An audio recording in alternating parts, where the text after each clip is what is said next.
அதிமுக எப்போதுமே பெண்கள் வாக்குகள் குறிவச்சு பல்வேறு நலத்திட்டங்களை இதற்கு முன்னாடிலாம் தேர்தல் வாக்குறுதியாக கொடுத்துருக்காங்க, திட்டங்களாகவும் கொண்டு வந்திருக்காங்க.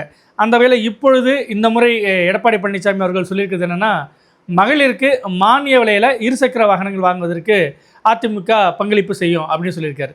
கண்டிப்பாக இன்றைய தேதிக்கு தமிழ்நாட்டு பெண்களுக்கு பல பேருடைய கனவாக இருக்கிறது வந்துட்டு குறிப்பாக அடித்தட்டு மற்றும் அடித்தட்டுக்கு கீழே இருக்கக்கூடிய மக்களுக்கு வந்துட்டு இலவச பேருந்தில் போகிறோம், ஆனால் நமக்குன்ட்டு ஒரு வாகனம் இருந்தால் நல்லா இருக்குன்ற ஒரு கனவு எல்லாருக்குமே இருக்கும் இல்லையா? அந்த டார்கெட் ஆஃப் அந்த பீப்புளை வந்துட்டு டார்கெட் பண்ணி மானிய விலையில் இருசக்கர வாகனங்கள் வழங்குவதற்கு மகளிருக்கு அதிமுக பங்களிப்பு தரும் அப்படின்ற ஒரு தேர்தல் வாக்குறுதியை கொடுத்துருக்காரு. அதே போல் கொங்கு பெல்ட்லேயும் மத்திய டெல்டாவுடைய குறிப்பிட்ட சில பகுதியிலும் பார்த்திங்கன்னா அதிகப்படியான நெசவாளர்கள் இருக்கிறாங்க. அந்த நெசவாளர்களுக்கு பல பேர் வந்துட்டு கூலிக்கு விசைத்தறி கூடங்களில் வேலை செய்கிறவங்களா இருக்காங்க. அவங்க வெளி மாவட்டத்துலேருந்து வந்து தங்குறவங்களா இருக்காங்க, இல்லை அதே பூர்வீகத்தை சேர்ந்தவங்களா இருக்காங்க. அவங்களுக்கு சொந்த வீடுன்றது ஒரு பெரிய கனவாகவே இருக்குது. அவர்களுக்கு அந்த நெசவாளர்களுக்கு பசுமை வீடுகள் கட்டித்தரப்படும் அப்படின்ற ஒரு தேர்தல் வாக்குறுதியை அவர் கொடுத்துருக்காரு.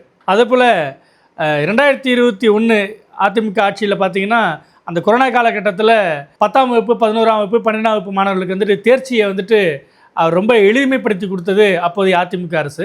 அதே போல் அதிமுக அரசுடைய முக்கியமான திட்டங்களை ஒன்று அந்த இலவச மடிக்கணினி லேப்டாப் வாங்குறதுன்றது நடுத்தர வர்க்கத்தினருக்கு ஓரளவுக்கு சாத்தியமானது, ஆனால் அடித்தட்டு மக்களுக்கு ரொம்பவே சிரமமானது. அரசு பள்ளியில் படிக்கக்கூடிய மாணவர்கள் இன்றைய காலகட்டத்தில் இந்த டிஜிட்டல் யுகத்தோடு இணைஞ்சிருக்கணுன்றதுக்காக தான் விலையில்லா மடிக்கணினி வழங்கும் திட்டத்தை அப்போது அதிமுக அரசு கொண்டு வந்தது.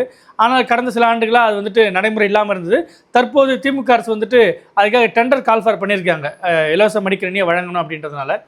ஆனால் இந்த முறை அதிமுக பொதுச் செயலாளர் தன்னுடைய பிரச்சாரத்தில் இந்த வாக்குறுதியை கொடுத்துருக்காரு. அதிமுக ஆட்சி மீண்டும் வந்ததும் மாணவர்களுக்கு விலையில்லா மடிக்கணினி வழங்கப்படும் அப்படின்ற வாக்குறுதியை அவர் கொடுத்துருக்காரு. அதேபோல் நிஜமாலுமே அதிமுக ஆட்சியில் கொண்டு வரப்பட்ட மிக முக்கியமான திட்டம் வந்து குடிமராமத்து திட்டம்.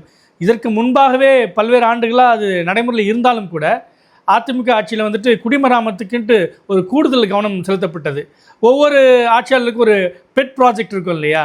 இப்போ திமுக ஆட்சியில் பார்த்திங்கன்னா உங்களுக்கு இந்த பாலங்கள்ன்றது எல்லா பக்கமும் அதிகப்படியாக வரும். அதுபோல் அதிமுக ஆட்சியில் குறிப்பாக எடப்பாடி பழனிசாமியுடைய அந்த டென்யூரில் பார்த்திங்கன்னா குடிமராமத்துக்கு கூடுதல் முக்கியத்துவம் கொடுத்தாரு. தமிழ்நாடு முழுவதும் இருக்கக்கூடிய நீர்நிலைகளை வந்துட்டு தூர்வாரதுக்காக பல கோடி ரூபாய் அதுக்கு ஒதுக்கப்பட்டு பெரிய அளவுக்கு அது வந்துட்டு பலனும் தந்த ஒரு திட்டமும் கூட. இந்த முறை மீண்டும் அதிமுக ஆட்சிக்கு வந்தவுடன் குடிமராமத்து திட்டம் முழுவீச்சில் செயல்படுத்தப்படும். தமிழ்நாடு முழுக்க இருக்கக்கூடிய நீர்நிலைகள் தூர்வாரப்படும்ன்றது அவருடைய தேர்தல் வாக்குறுதியில் ஒன்றா இருக்குது.